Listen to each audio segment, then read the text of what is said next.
ಹಣಕ್ಕೆ ಬೇಡಿಕೆ ಇಟ್ಟು ಸಹೋದರರನ್ನ ದುಷ್ಕರ್ಮಿಗಳ ತಂಡವೊಂದು ಅಪಹರಿಸಿ ಕೊಲೆ ಬೆದರಿಕೆಯೊಡ್ಡಿದ್ದ ಘಟನೆ ಕಡಬ ತಾಲೂಕಿನ ಕೊಯ್ಲಾ ಎಂಬಲ್ಲಿ ನಡೆದಿದ್ದು ಪ್ರಕರಣ ತಡವಾಗಿ ಬೆಳಕಿಗೆ ಬಂದಿದೆ.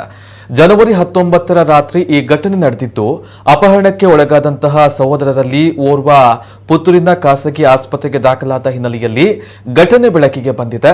ಕೊಯ್ಲಾ ನಿವಾಸಿಯಾದ ನಿಜಾಮ್ ಎಂಬಾತನನ್ನ ಅಪಹರಿಸಿ ಜೆಸಿಬಿ ಸಿದ್ದಿಕ್ ಎಂಬಾತನ ತಂಡ ಈ ಕೃತ್ಯವನ್ನು ನಡೆಸಿರುವುದಾಗಿ ನಿಜಾಮ್ ಆರೋಪಿಸಿದ್ದು ಆತನ ಸಹೋದರ ಶಾರುಖ್ ನನ್ನ ಅಪಹರಣಕಾರರು ತಮ್ಮ ಬಳಿಯೇ ಇರಿಸಿಕೊಂಡಿದ್ದಾರೆ.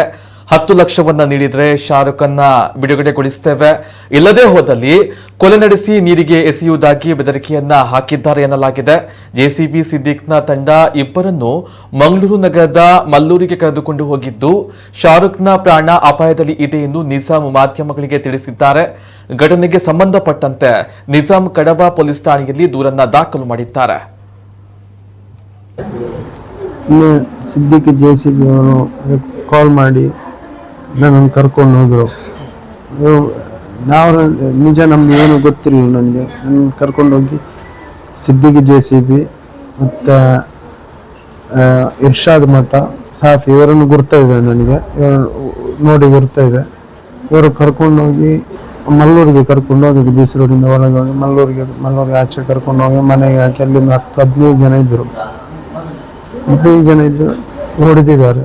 ಎಲ್ಲರೂ ಕೂಡ ಹೊಡೆದು ಹಣ ಕೊಡು ಅಂತೇಳಿ ನಿನ್ನ ತಮ್ಮ ಹೇಳಿದ್ದಾನೆ. ಮತ್ತು ತಮ್ಮನನ್ನು ಅಲ್ಲಿ ಕರೆಸಿ ಇಬ್ಬರಿಗೂ ಹೊಡೆದು ಮತ್ತು ನನ್ನನ್ನು ಕಳಿಸಿದರು ಹಣ ಅಂತ ಹೇಳಿ.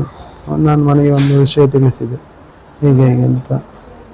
ಮನೆಗೆ ಒಂದು ಹಾಸ್ಪಿಟಲ್ಗೆ ಕರ್ಕೊಂಡು ಬಂದರು. ತಮ್ಮ ಅಲ್ಲಿ ಇದ್ದಾನೆ, ಹಣ ತಂದರೆ ಅವನನ್ನು ಕಳಿಸ್ತಾನೆ, ಇಲ್ಲಾಂದರೆ ಕೊಂದು ನೀರಿಗೆ ಹಾಕ್ತೇವೆ, ಇಲ್ಲ ಘಾಟಿಯಲ್ಲಿ ಬಿಸಾಡ್ತೇವೆ, ಕೊಂದು ಬಿಸಾಡ್ತೇವೆ ಅಂತೇಳಿ ಸಿದ್ದಿಕ್ ಇರ್ಷಾದ್ ಎಲ್ಲ ಹೇಳಿದ್ದಾರೆ.